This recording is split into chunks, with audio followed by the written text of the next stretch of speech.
What a very, very warm welcome to you guys. Hi, it's Kasim and welcome to another episode of Notes on the Topic of. And today I want to talk to you and share with you notes on this subject of how is your faith bud?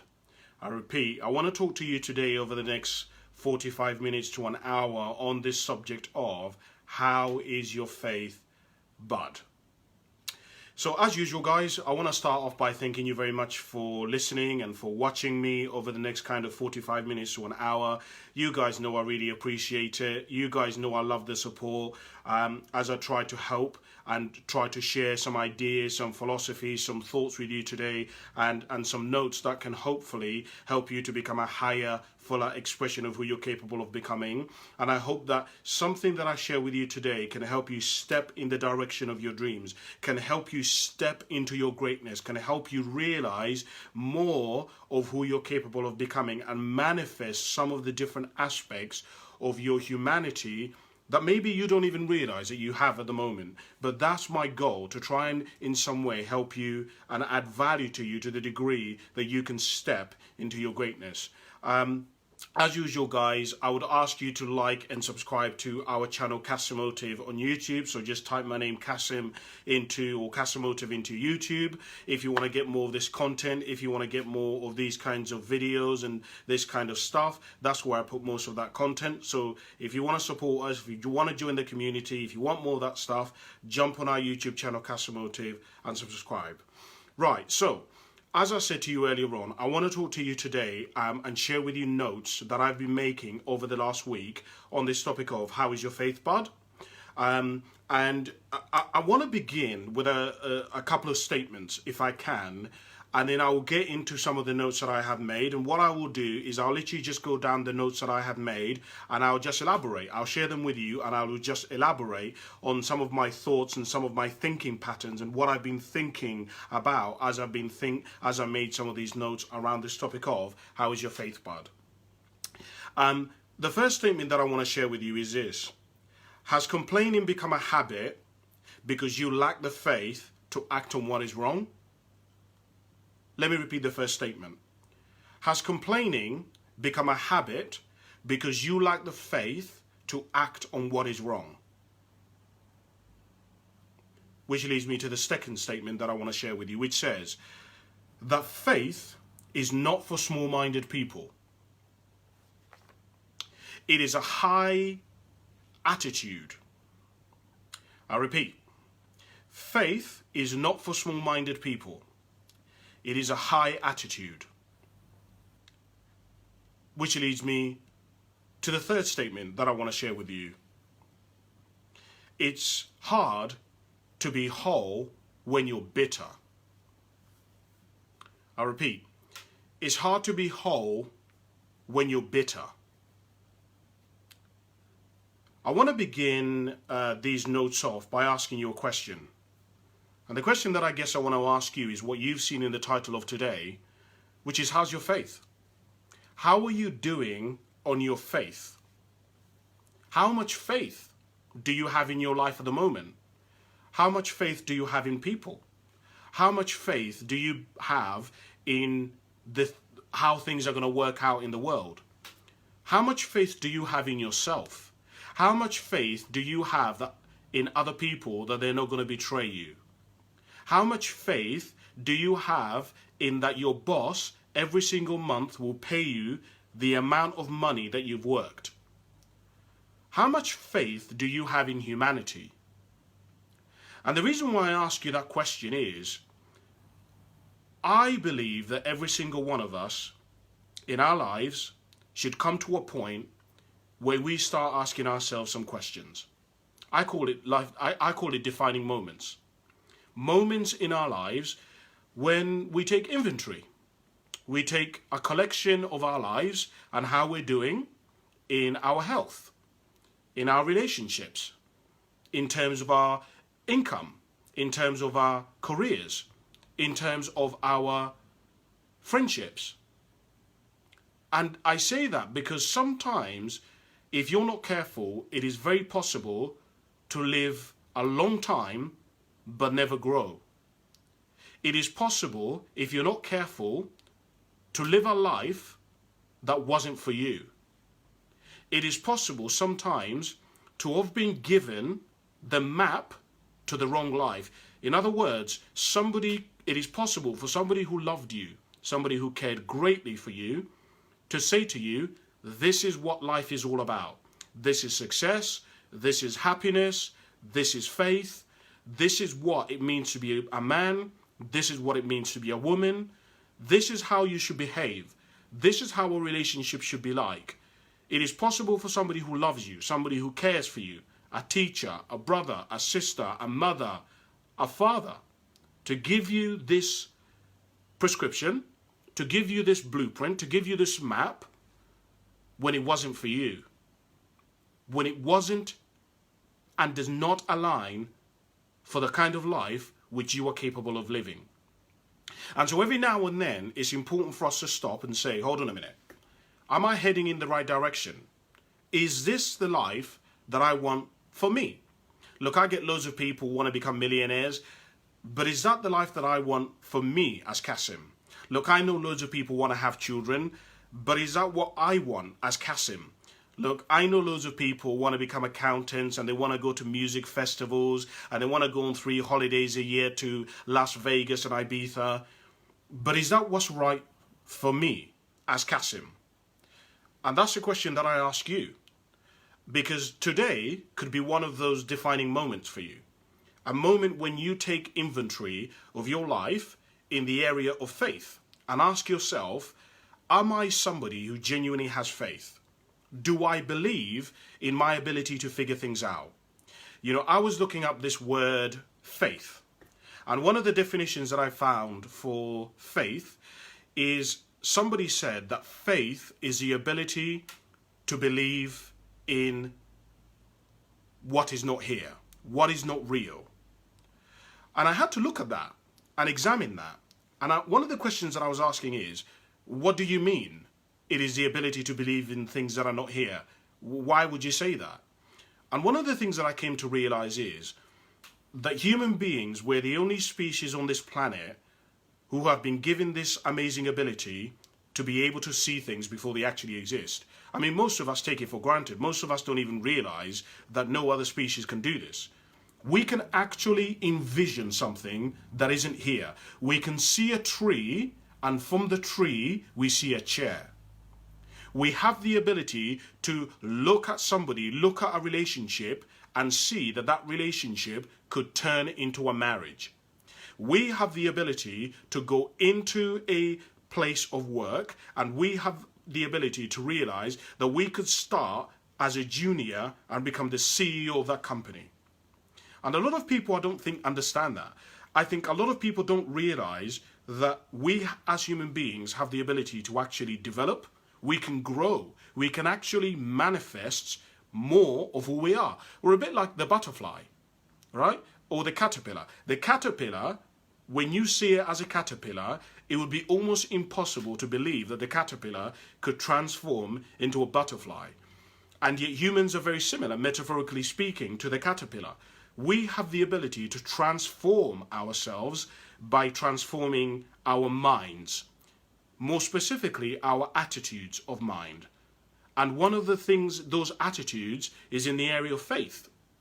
Because when you believe in the future, when you believe in people, when you believe in your ability to figure things out, things get better. And as you'll find out as I share some of these notes that I have made today, you will realize that without faith, without that belief in the impossible, without that belief in things that are not here, what's the point? I mean, what is the whole point of looking after your body if nothing's ever going to become better? What is the whole point of being healthy, of waking up in the morning, of going to a job, if life is never going to be better? You know, I have what I call the 6 stages of life. And one of the things that I talk about as the first 2 stages is the most basic stage of life, where most of us, I would say, in fact, all of us start off with, is what I call survival. And from survival, you move to what is called security. And in order to move from survival to security, you have to have something to strive for. Because the whole point of security is people stay at a stage of their life where they're in security because they now have something to lose, right? They have a relationship, they have a partner, they have a job, they have some money saved up. So they've actually got something to lose. And so most of us, instead of taking what we've got and multiplying it and manifesting it and taking it and investing it and taking it and growing it, what most of us tend to do is we tend to protect it. We tend to hinder its growth, and we want to trim everything in our lives. It's interesting, there is a man called Tony Robbins who I read one of his books and I studied him quite intensely because he studies the area which I'm really fascinated in, which is how can you start with nothing and build an incredible kind of life. And one of the things that Tony Robbins talks about is that a lot of people have the ability to see things as they were. A lot of people can tell you about the past, right? I think most of you guys who are listening to me, you have a lot of people in your family, within your friendship group, people who you interact with at work, who have the ability to tell you how things were in the past, how great they were, how bad they were. A lot of other people have the ability, well, fewer people have the ability to see things as they actually are today, right? In other words, there are some people, even though we all have the ability to, there are some people who make the conscious decision to see reality, to see things as they actually exist today. And he said that there are a very few number of people who transcend that ability to see what was before, to see what is here, and they actually see what can be. And one of the things that he talks a lot about is when you look at people who've started with nothing, maybe they come from a lineage of divorce. They come from a background where there's been a lot of cheating, there's been a lot of infidelity, and somebody managed to break that mold. Somebody manages to become the anomaly, the phenomenon. They manage to break that family cycle. One of the reasons that they were able to do it is because that individual actually had faith in that the future could be better than what it is today. They had the faith that actually, even though there's been a lineage and there's been a history of divorce in my family, I have more faith in the future that actually I'm not going to be part of that cycle, that actually I'm not going to be part of that heritage, and I'm going to stop it with me. My question to you is, how much faith do you have in your family? Are you basing and living your life based on what was before? Are you living it based on the evidence that you see with you today?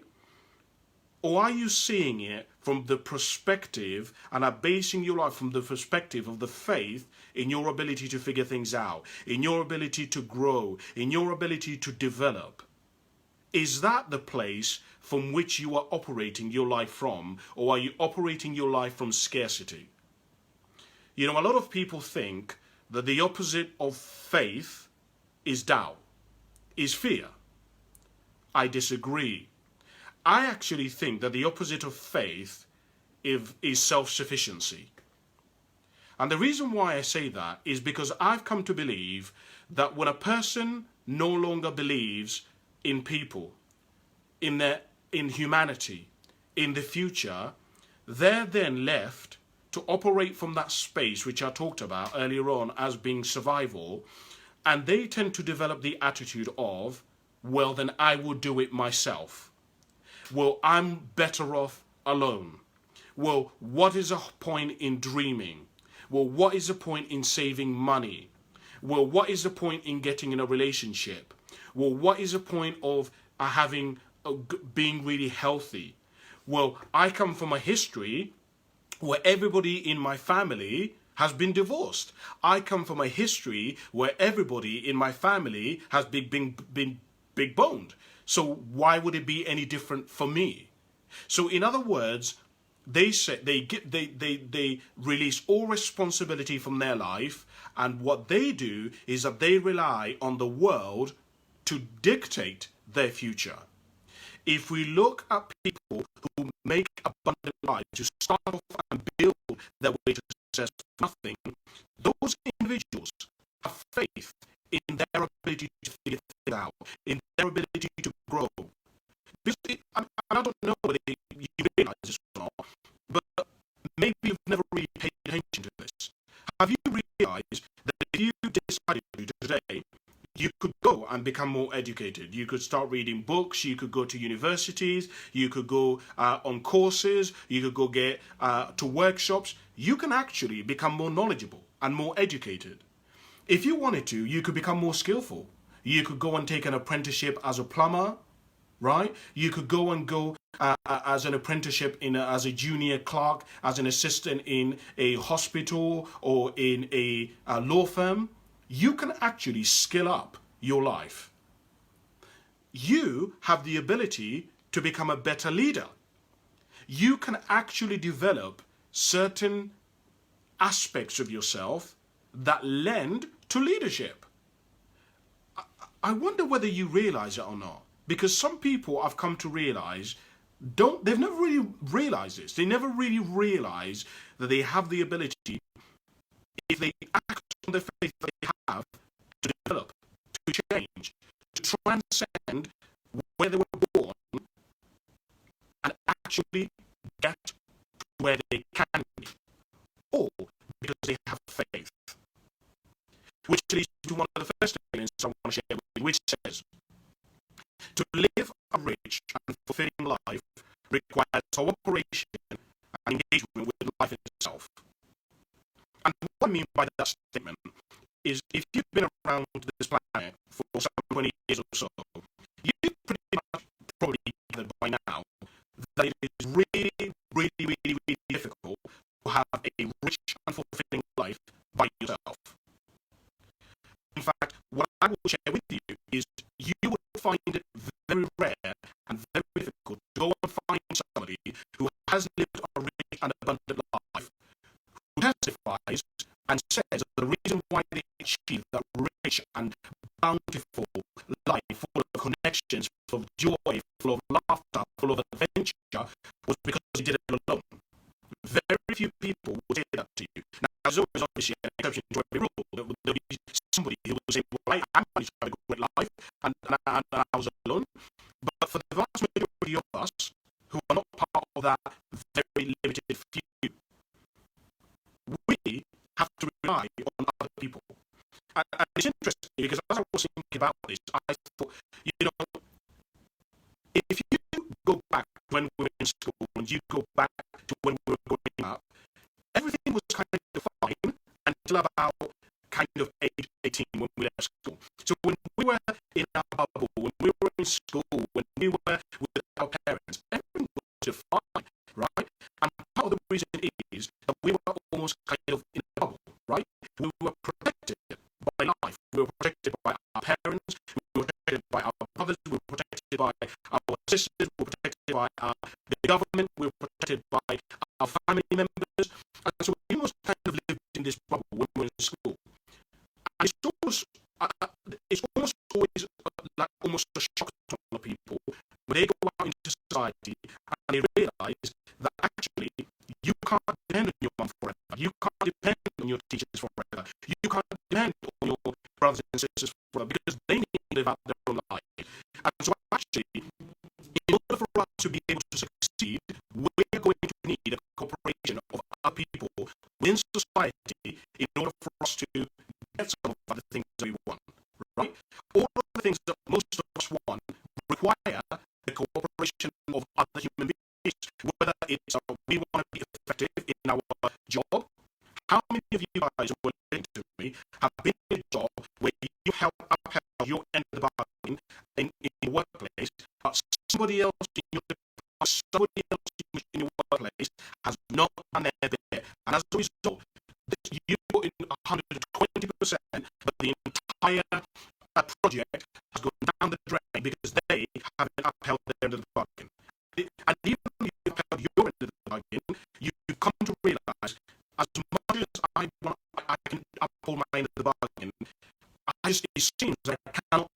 be as bountiful and as fruitful as I want to be without other people, right? And I think a lot of us in life, what we do, because of our lack of faith in other people, because of our lack of faith in the world, in our ability to figure things out in the future, many of us indeed resign ourselves to I will do it by myself. We tend to limit our life and we dim down our greatness, our goals, our ambitions, our desires to meet us having to do things by ourselves. I meet so many people in life, when I ask them, what are your goals, what are your ambitions, and they can never, their ambitions and their goals do not transcend themselves. Right? One of the things that I talk about a lot, and I share with you guys, is that I believe in order for you to call yourself a successful male, you have to have had a successor. You have to have somebody behind you who can vouch for you, who you can say you taught, you've shared what you've learned, your experiences, you poured yourself into that person. And it is very, very, very, very difficult to get to that point where you can share some of who you are when it is all about you, when you're spending most of your life in survival, right? One of the things that I do when I coach people is I talk to them about what I call 1, 2, 3, 8, 7, 9. And essentially, I wasn't even going to talk about this, but I've just thought about it and I think it's going to be useful for you. So I'll talk about what I call 1, 2, 3, 7, 8, 9. And what this model or ideology is I believe that if you aim for 7 out of 10, let's say you want a girlfriend, you want a girl who is a 7 out of 10. Very rarely do we ever get what we want. We usually get what we want very few times, but most of the times we get below what we're wanting, or there or thereabouts. So in other words, if you want a girl who's 7 out of 10, in whatever you define 7 out of 10 to be, most of the time you won't get 7, you probably get 5 or 6, and sometimes you get 7. If you're somebody who wants to earn 50 grand a year, you will not get 50 grand a year. You will get maybe after tax and everything, and your spending and your lifestyle, you may get maybe 46 or 45. But that's there or thereabouts where we do here.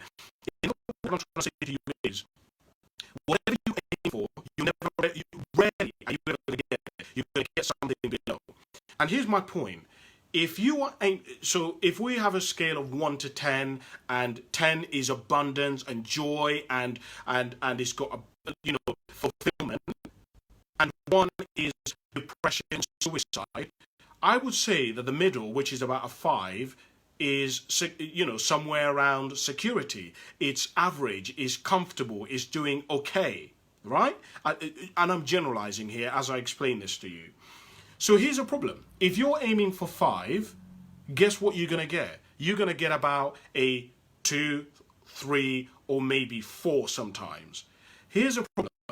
We live in a world where, of course, people are going to lie, they're going to cheat, they're going to disappoint us, they're going to let us down. If people can take advantage of us, they will take advantage of us. We live in a world where even if we've upheld our end of the bargain, some people have their own personal problems and they will let us down. Some people may not turn up to work. Some people may not give 100% in relationship, even though they give 170%, right? In other words, what I'm trying to say to you is, a lot of people don't leave room for life. They don't leave room for improvisation. Their life is so rigidified to such a degree that there is no flexibility in their plan. There is no flexibility in their faith. Let me take this further. What I'm trying to say to you is, some of you guys who are listening to me, the problem is you have such little faith in people, in your boss, in your dreams, in your goals, in the future, that there is no room for things to go wrong. And whenever things go wrong in your life, you're like, I told you he was a liar. I told you it wasn't going to work out. I told you, of course, it was going to fail. But of course it was going to. Because you have such little faith. There is no reservoir. There is no, overdraft in your life. There is no reservoir or overdraft of faith within you. What I'm saying to you is, what if you were operating on a scale from 1 to 10, you're on your faith on a daily basis being around 7 or 8. What would happen to that? It's interesting. I did some research around positivity and faith and negativity. And one of the things that I found was that pessimists are actually a lot more accurate. If you asked a pessimist to give you if you asked him to work out an answer to something or give you an estimate to a problem, they would be able, their answer would be a lot more accurate. But here's where the research got really interesting. The research found that people who were optimistic about the answer, people who were a lot more optimistic about the future, actually ended up succeeding more. They actually ended up, over the long term, getting it more right. Because you know why? When a pessimist fails, they say, I told you it wasn't going to work. I told you it was going to fail. But when an optimist fails, they say, well, it failed this time, but it's probably going to work next time. Which leads me to one of the next things that I want to share with you. You know, one of the, many of you know, I spent time studying people who started with nothing and built their way to success.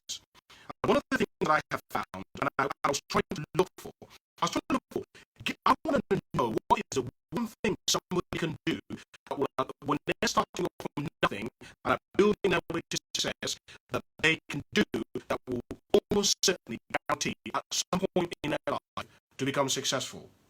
I just wanted to know one key to success. I wanted to know one thing. Forget about being born like Donald Trump. Forget about coming from a really great family. I'm talking, you come from a council estate, you come from poverty, you come from a family where there is a lot of divorce, you come from a family where there's a lot of abuse, you come from a family where a lot of people come from fear, there's a lot of obesity. I'm talking, the odds are against you of succeeding. What is the one thing that if the person will do, will almost certainly give them more chance of succeeding than not? And do you know what I found the answer to that was? Keep trying. That's it. The answer is keep trying things. Because you know what I found? If you keep trying things and you're in a relationship and it doesn't work out, but you from the relationship and you get better in the next relationship, guess what? You will eventually find the person for you. I remember many years ago I read something which said something on the line of the quickest way to figure out what you want is to figure out what you don't want. In fact, many times I speak to a lot of young people, and in fact, most of you know I have a show called Student Problems. And one of the most frequent questions that I get is, how do I decide what I want to do with my life, Cass? What do I do? I don't know what I want to do. And do you know what my answer is always? The same answer to everybody. Go out there and try loads of things. Because I'm telling you, and this is actually, let me be specific in what I actually tell them. I say to them, take a piece of paper, write down everything that you absolutely love at the moment. Anything that you love, it can computer games, books, going for a run. Write down everything that you absolutely love at the moment. Then also in that list, write down anything that you're curious about. I'm really curious about children. I'm really curious about psychology. And what I say to them is, find the center, find the essence of all of this. Because if you do exercise and you have, let's say, 300-400 different things that you're passionate about, and you write them all down, if you start reading them all out, you will see that there are dots. There is a pattern. There is something that connects all of these. It may be they're all related to animals. They're all related to traveling. They're all related to people. They're all related to nature. All of these. There seems to be a pattern in everything that I'm really interested in or that I absolutely love.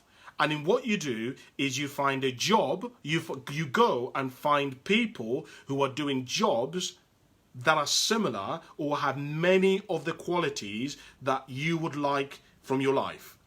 And what you then do is you choose 3 or 4 of them, right, of these careers, and you go into those places and you ask to speak to the manager, and then you say to the manager, I would like to work for you for 6 months. I will do whatever you want me to do. I'm not sure what I want to do with my life, but I can work any hours. I'm willing to be paid minimum wage. But for the next 6 months, I just want to see, is this a career for me? I'd love the opportunity. Minimum hours, I will do whatever you need me to do. But I just want to learn. I just want to know about this area. And what you do is you say to them, after 6 months, I have to quit because I'm going to go and try a different route. Because what you do after the 6 months is over is you quit and then you go on to the second one. You do that, it will probably take you maybe 2-3 years. In 2 or 3 years, you are going to find out more things about yourself working 6 months under a boss, about relationships, about what hours you don't like, about how people work, about gossip. You will find out more in 2 years of doing those jobs than you will ever do at university, going to university, right? And so essentially what I'm trying to get to here, and I've got a long way about trying to explain this, is what I'm trying to say to you is, if you can get yourself to the point where you believe in the future, where you've got clarity on what it is that you want, where you go out there and you keep failing and you keep bouncing back up again, things don't work out, but you keep bouncing back, you will eventually get to your goal. You will eventually achieve your goal. I read a really interesting book many years ago by a guy called Napoleon Hill. Napoleon Hill is who is called the father of personal development. He wrote arguably the most successful book on personal development, right? And in this book, he talked about loads of principles of success. And the first principle he talked about desire. In other words, what he said was that a person, the starting point of all achievement is desire. And one of the things that he talked about in that chapter and that first principle is that a human being cannot desire something which they're not capable of achieving. Let me take this further. You would not dream or even have the ability to comprehend something which in some way you couldn't achieve. And so what I'm saying is, if you can see it in your mind and you would actually put it on paper and you would actually act on it, I'm telling you, it can manifest itself. Now, obviously, me saying that, it may take you 20, 30 years to achieve it. You may have to get a team around you. You may have to upgrade your skill set. You may have to go and get more knowledge. You may have to go back and get your GCSEs. You may have to work with computers and you don't like computers. You may have to move to a different country. What I'm saying to you is, it's possible if you had the faith in yourself that you could do it, even if you fail 3, 4, 5, 6, 7 times. Which leads me to the next statement. The most gifted people you have ever heard of or seen are not the most gifted. As I was thinking about this faith aspect and this faith aspect of the human psyche, I was thinking about the fact that so many of us, we believe that Usain Bolt must be the fastest man on the planet. Adele must be one of the greatest singers on the planet. Beyonce must be one of the greatest artists out there. Michael Bublé must be one of the greatest artists out there. Monet was 100% one of the greatest artists ever out there. We think about people like, I don't know, one of the presidents, right? We think about the Queen. We think that essentially people who we've heard of are the most gifted people ever. I disagree. And the reason why I disagree is, actually, the people who are the most gifted, the people who are the most talented, are the people who most of us have never heard of. The people who we see on TV are the ones who had faith in their ability to the degree that they actually took a chance on themselves. They actually put themselves out there. Let me take this further. You think that your grandparents who were together for 40, 50 years are the greatest relationship you've ever seen. I mean, no love. No one could have even ever loved each other in that way. Not true. There are people who could have had even a better relationship, more loving, more joy in their life. The issue is they did not have enough faith in themselves that if the relationship fell, that they would be able to get up and that they would be able to actually make it. Which leads me to my next statement, which is that sometimes you make a good decision, sometimes you make a decision right.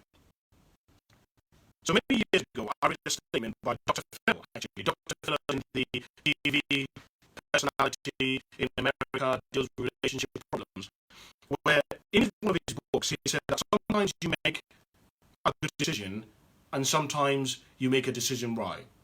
And essentially what Dr. Phil was trying to explain is that genuinely, sometimes you make a good decision. You find the right partner, you decide to go and work for the right company, you invest in something and it works out. But sometimes it doesn't work out and you've got to make it still work out. So let me put it this for you in terms of a relationship. You know, sometimes you choose to be with somebody and they are the one for you. The relationship is hard work and you two argue and wind each other, whatever, but this person is right. But sometimes you get into a relationship and you made the wrong decision. And a lot of people refuse to ever get into a relationship because they say, well, Kasim, if I get into the relationship, if I put my heart out there, if I decide to be loved, what if it fails, right? If I decide to get married, what if I get divorced? Well, hold on a minute, Kasim. If I go out there and start dating, what if, these girls are weird? What if these guys are creeps? What if I go out there and ask a girl for a number, what if she rejects me? And the reality is, there is a possibility of that. But here's the point. I've come to realize that the people who make it, the people who live these rich and abundant lives, are the people who knew that there was a chance that they could fail. They knew that there's a chance that they could get rejected. They knew that there was a chance that the marriage could end in divorce. But they said, you know what? If it does end in divorce, at least I would have had those incredible years. Do you know what? If I go out there and I leave my really safe job and go out there and start a business, do you know what? And it fails. Do you know what, Kasim? Fuck it. I can go back to the old job anyway. I was already good at it, so I can just go back in exactly the same position and do it. The same thing. Well, Cass, do you know what? If I take the money and I decide, do you know what? We're going to actually save and we're going to buy a house and my partner leaves me. Do you know what? It doesn't matter because at the end of the day, you managed to create some great memories in the house. Let me add something else which I wasn't planning on sharing with you, because I've just thought about it.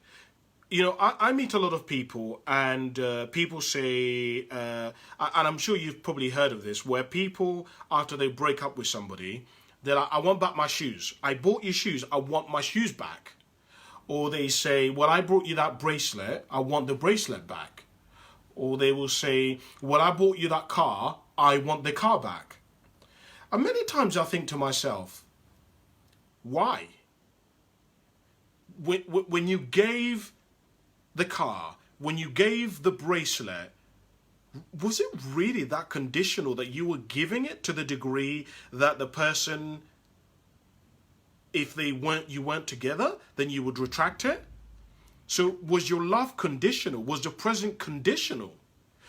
On the other hand, I hear many times people say to me, well, Cass, I said to him or I said to her, you can have back the bracelet. I don't want your watch anymore. You can take this back. And I say to them, why would you give it back?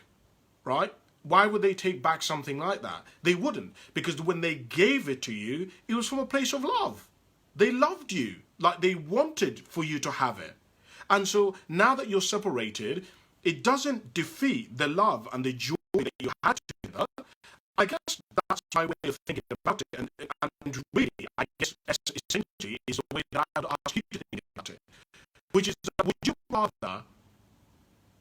It was actually, on this point, it was actually a question I was asking people about 2 months ago. I spent about a month asking people this question, which, would you rather fall in love, but there is sorry, would you rather fall in love, but it end, or not fall in love at all? And a lot of people say to me, actually, Kasim, I would rather fall in love and for it to end. In other words, what I'm saying to you is, if you knew that there was a chance that you were going to fail, if you knew that there was a chance that you were going to fall in love but it could end, would you still go for it?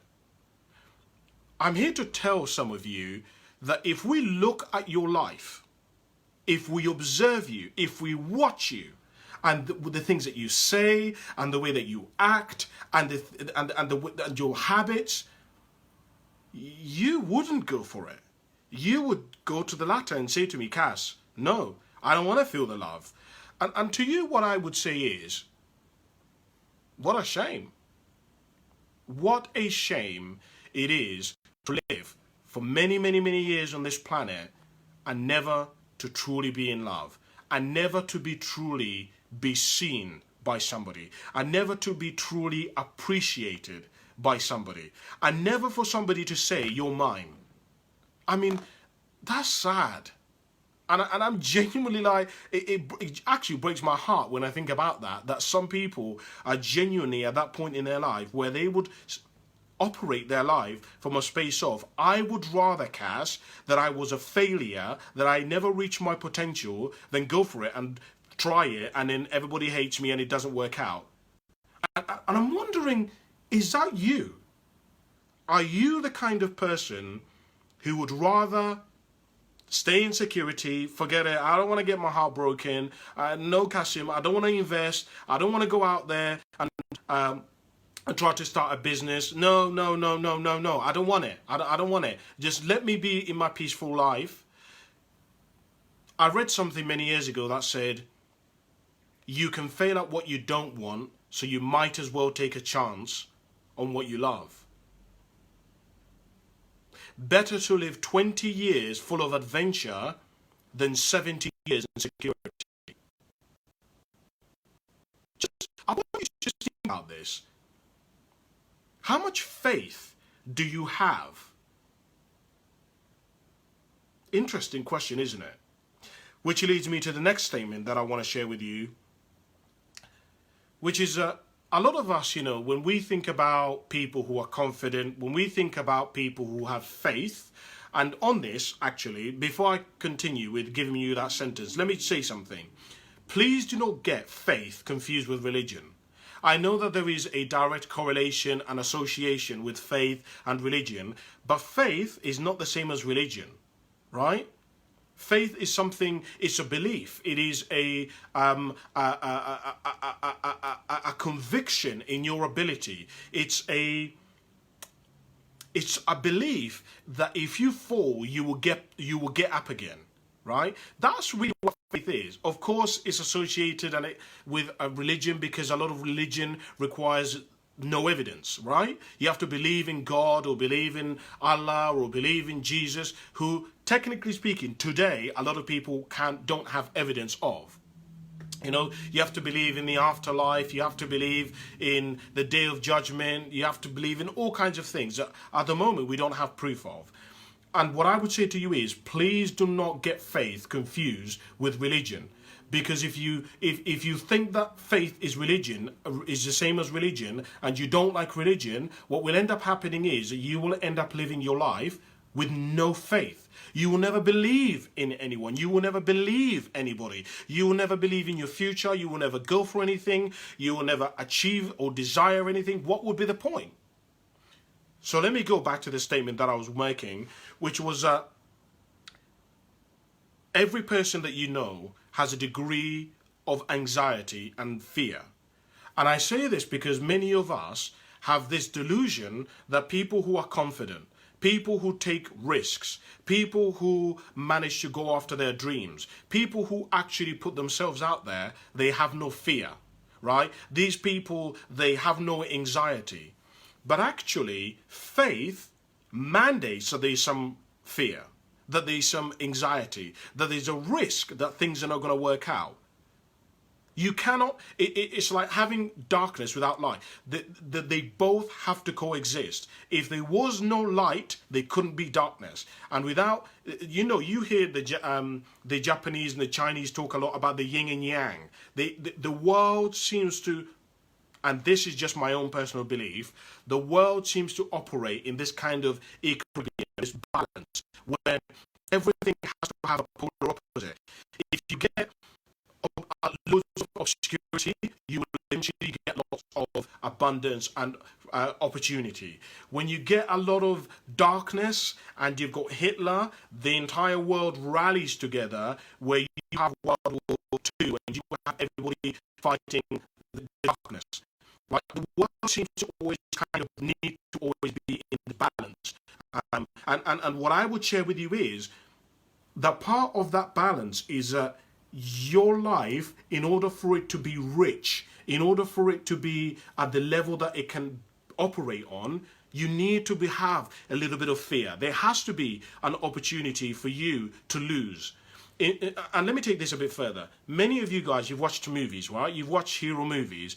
Imagine if the hero had no opposition. They say that in movies that, actually, let me take this further. Most of you know I'm trying to get into writing, and one of the things, I've obviously been studying a lot of writing, and one of the things that they talk about in comics and in writing books is that it's actually better to write the villain first before you write the hero.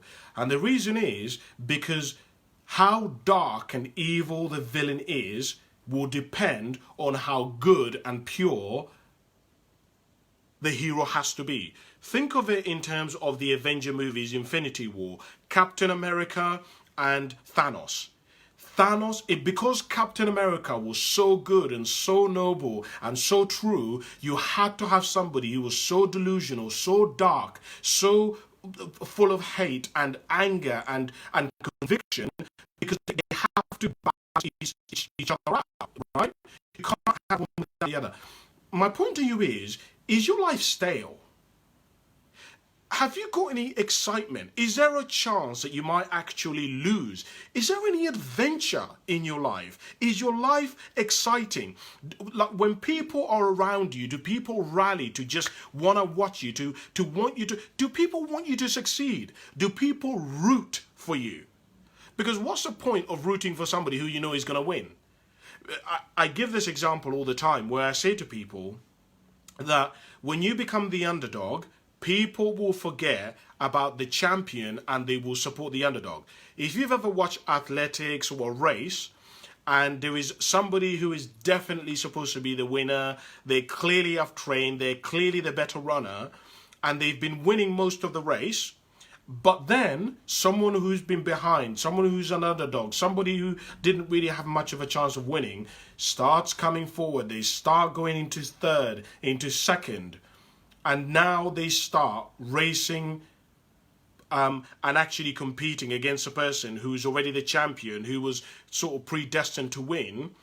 Most of us will forget about the person who was predestined to win, and instead we will support the underdog. We will root for the person who wasn't supposed to win, because most of us, we're underdogs in life. We want other people to succeed because it becomes a reflection of us. Let me take this further. Why do you think that people go to football matches when they can watch the football game in their house? Why? Because when we go to watch a football match and our team wins, it's silly, but we also win, right? And so what I'm saying to you is, and in fact, is one of the statements that I will later on talk about in a bit, which is, does your life have enough adventure to the degree that people want to even root for you? I don't know. It's just something for you to think about. Which leads me to one of the next statement that I want to talk about. Faith is the first piece of evidence. I repeat, faith is the first piece of evidence. So a lot of people say, well, Cass, how can I believe in something that doesn't yet exist? I have no evidence. right? Because obviously we need numbers. Right, there is an element of life where you can't just be taking risks. You can't just leave your job and you've got a really great job and starting up your own business. No, it doesn't work like that, right? You've got to do preparation. You've actually got to do the calculations. What are your chances of actually winning? What are your chances of actually succeeding? And what many of us forget about is the fact that you have faith is the evidence. Earlier on, I told you, I shared with you, that desire is a starting place for all achievement. In other words, you cannot have desire, you can't even dream or envision something that you do not have the ability to achieve. You may need a team and whatever, but you don't see something which is almost impossible for you. And so in saying that, you have to understand that the fact that you even have it in your mind is the proof. It is the act, it's the proof that you can do it. It's the proof that there is a likely chance if you went and acted on it that you could do it. And it's just, I wanted you to think about that. That's deep, and it's too complex for me to really get into. But I want you to think about the fact that the actual faith that you have is the first piece of evidence. You talk about, give me the numbers, let me see how well I do. No, no, no. Your faith is the first piece of evidence, because you wouldn't be even thinking about it if you couldn't have had the chance of actually doing it. Which leads me to the next statement that I made. You cannot go through this world alone. It is too difficult. I repeat, you cannot go through this world alone. It is too difficult. Earlier on, I shared with you guys that, if you truly want to live an abundant life, a rich life, you're going to have to cooperate with other people. And I've come to believe that a lot of people, we've kind of hung up our coat and said, well, you know what, Cass, I'm going to tiptoe my way through life. I'm going to try and see how it works out. I might give it a try. I might actually take a job. In other words, we delay, we procrastinate, and we say that if we kind of tiptoe our way through life, then we'll make it. This statement actually came because last week I did a talk in which I talked about the importance of partnerships. And in talking about partnerships, I was supposed to say that most people don't understand, and this is the point of why I made this statement. Many people think that the whole point of a partnership, or one of the reasons for partnership, is that the partnership is all about the couple. But that's not true. Because many people don't realize that when you start achieving your dreams, when you start having faith, when you start believing in yourself, you start projecting it on people around you. In other words, you start becoming an inspiration. Let me take this further. When a couple gets married and they bind together and they start a relationship, they think it's all about them. Not true. Because when young children see you in the community and they see you together, it inspires them. They see, oh, that's what I can have. When you have a friend of yours who's going through a divorce, they can use you as a comparison to say, I know that times are really bad with me and I know that I'm going through a divorce, but I know that there is an opportunity, that there is somebody out there, because look at Ben. Look at Ben and Sophie. They've been together now for years and they went through a really rough patch, and look how well they're doing. Do you see what I'm saying? So what I'm saying to you is, you aspiring and having faith in your life and desiring something of substance in your life and desiring to make something of your life isn't just about you. It is also about the people within your community. It inspires people when people start businesses, when they have workshops, when they go after their dreams. As simple as even having a really nice home. Recently on TikTok, I've been following this guy on TikTok who goes around and knocks on rich people's houses, and he asks them how they became wealthy. How do they own a house like that? What job do they do? And one of the things that I've learned from watching these TikToks is these individuals owning their own homes inspires people. If you live in a poor neighborhood and you drive past a neighborhood which is wealthy and is full of beautiful houses, you look there and say, wow, I wonder what those people do. Oh, that, at least, I can see it, I can touch it. Maybe one day I could have a house like that. And what I'm saying to you is, what are you keeping to yourself that the next generation could be benefiting from if you were to realize in your life? I also wrote down as my next statement that sometimes you have to allow somebody else's faith in you to guide you until you can catch up. Many of you guys who are listening to me, you have people in your family, you have people in your community, you have people within your work who have the ability to envision things for you. They can see your potential, they can see what you can become, they can see what you can manifest in your life, but you don't see it yet.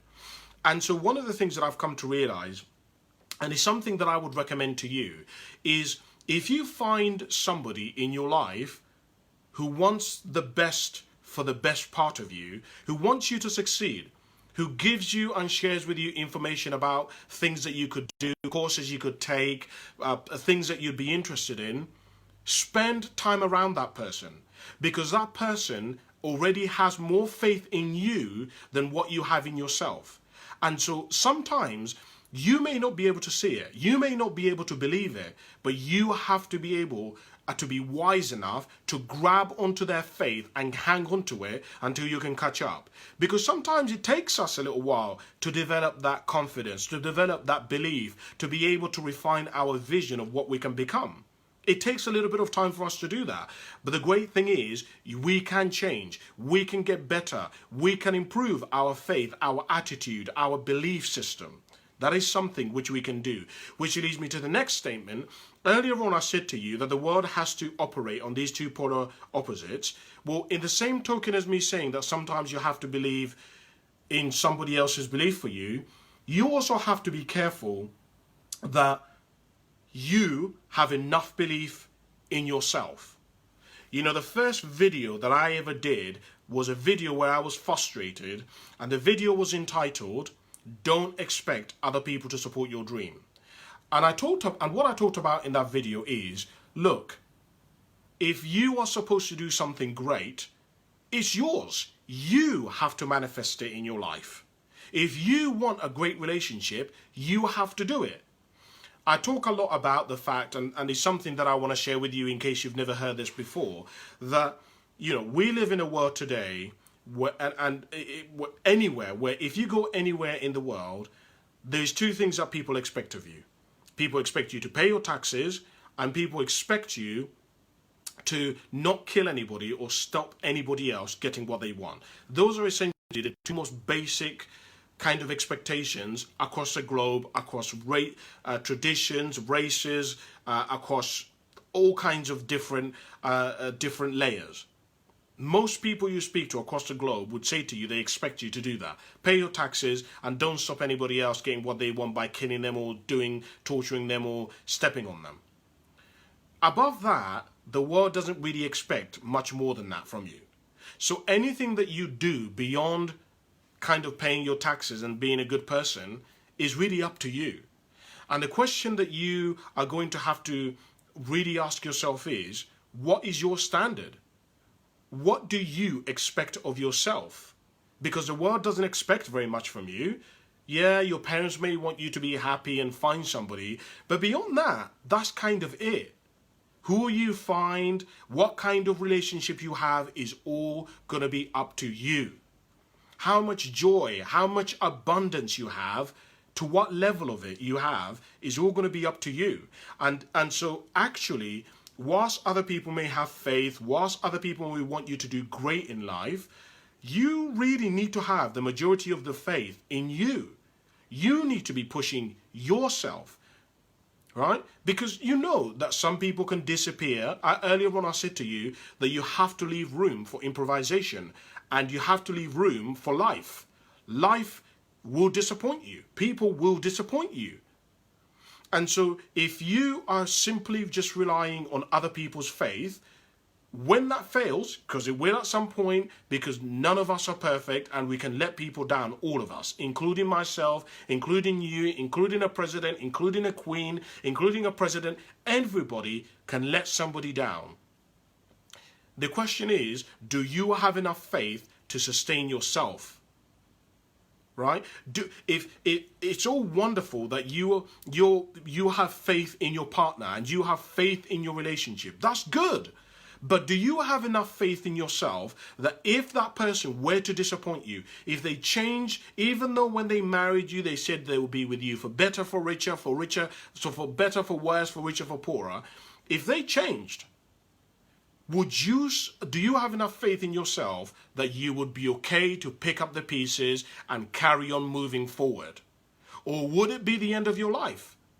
Now, that doesn't mean that what you two had was bad. It just means that you appreciate that, look, just things can't be all dolphins and unicorns and perfect all the time. Things can go wrong. Sometimes good people can make careless mistakes. Some people who we love and who made promises to us can let us down.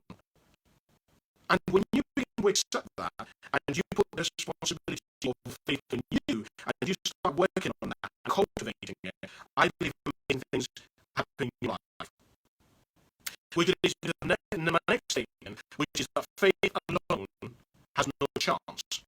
But faith combined with action, personal development, goals, habits, and relationships can turn into magic. And what I mean by that statement is, faith is wonderful, right? Many of you guys are going to be listening to me today. You have faith. That's not an issue for you. You believe in yourself. You believe in people. Cass is going to be wonderful. My question to you is, does your life back it up? If we followed you around, would your life be a representation of your faith? In fact, one of the statements that I wrote down here is that if you want to see how much faith somebody has, observe their life. Observe what they say, observe what they do, and observe the way in their lifestyle and the way in which they go about the world. My question to you is, you talk about Kasim, anything is possible, Cass. There's someone out there for me. Wonderful. Would your life prove it? If I observed you for a month without you telling me anything, would your life prove that you talk about there's someone out there for me? No, Cass, I know that there are some people who are bad.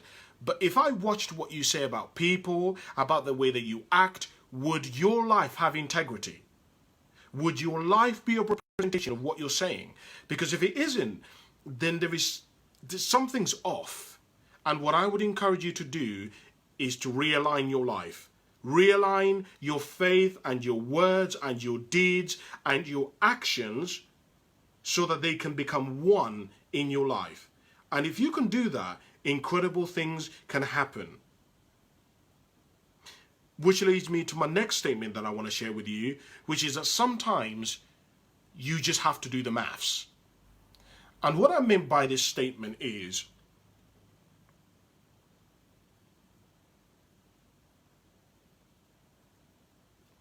I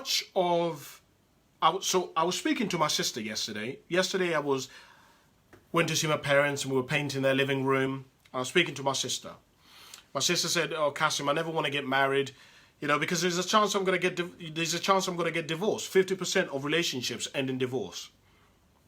I said to my sister, "Amina, shut up. Don't annoy me today, okay?"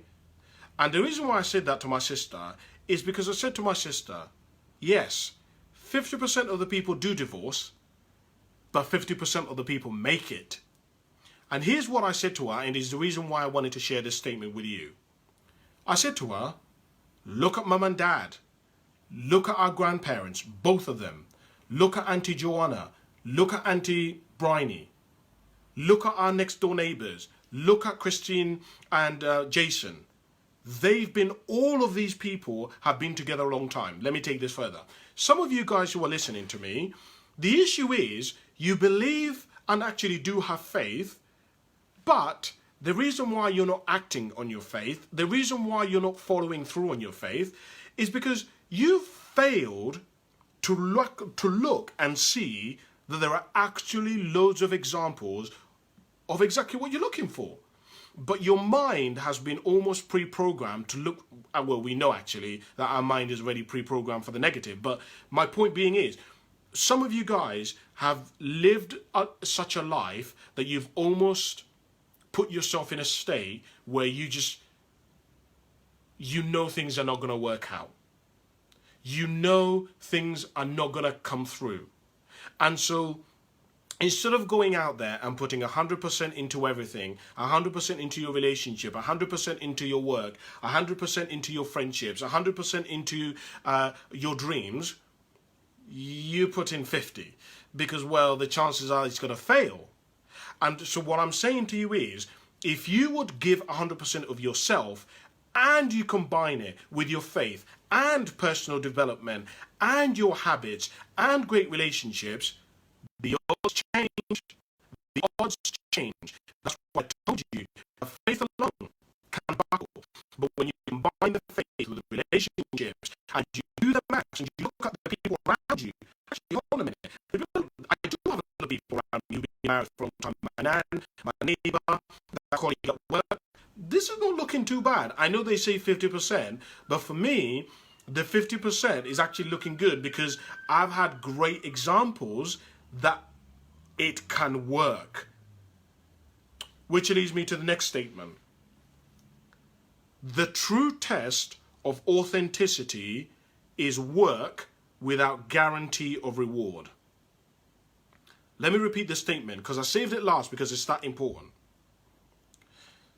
The true test of authenticity is work without the guarantee of a reward. Let's take a relationship. To truly know how much somebody loves somebody, we have to see, will this person love this person if that person doesn't love them back? To see if somebody is really following their dream, their destiny, the thing that they were supposed to do, they're on purpose and living on purpose, let's see if they lost their job, would they still do that job? Because if the answer to that question is no, then it means that person is not living on purpose. It means that relationship is not authentic. My question to you is, how authentic is your life? I wrote down as my next statement, and it's one of the last statements that I want to share with you because we've actually overrun on time, which is that I wrote down that when I coach leaders, one of the things that I share with them is that preparation is the highest act of faith. I repeat, preparation is the highest act of faith. In other words, you can tell me, Kassim, I believe in people, I believe in relationships, I believe in goals, people should have goals, anything is possible, yeah, I can become healthy. Of course, I know that people can get divorced, but it's possible for people to make it. Wonderful. Let's look at your life though. Let's observe if what you are talking about is really represented by the way that you live, by the words that you say, by the way that you live your life. Is that true? Which leads me to the last statement which I want to share with you, which is this. To see who someone really is, watch what they do when they get knocked down. This entire notes that I've shared with you, if you really want to see if they work in your life, if they're authentic, if they're real, observe your own life.